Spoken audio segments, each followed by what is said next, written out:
मसीह में आपकी सलामती हो। आज मैं आपके साथ कलाम मुक़द्दस में से एक आयत शेयर करूंगी जिसका उन्वान है खुदावंद आजमाइश में से निकलने की राह भी पैदा करता है।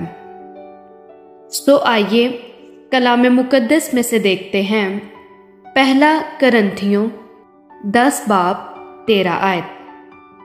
तुम किसी ऐसी आजमाइश में नहीं पड़े जो इंसान की बर्दाश्त से बाहर हो, और खुदा सच्चा है, वो तुमको तुम्हारी ताकत से ज़्यादा आजमाइश में ना पड़ने देगा, बल्कि आजमाइश के साथ निकलने की राह भी पैदा कर देगा ताकि तुम बर्दाश्त कर सको।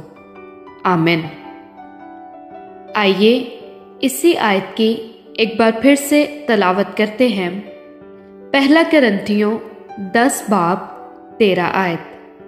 तुम किसी ऐसी आजमाइश में नहीं पड़े जो इंसान की बर्दाश्त से बाहर हो, और खुदा सच्चा है, वो तुमको तुम्हारी ताकत से ज़्यादा आजमाइश में ना पड़ने देगा, बल्कि आजमाइश के साथ निकलने की राह भी पैदा कर देगा ताकि तुम बर्दाश्त कर सको।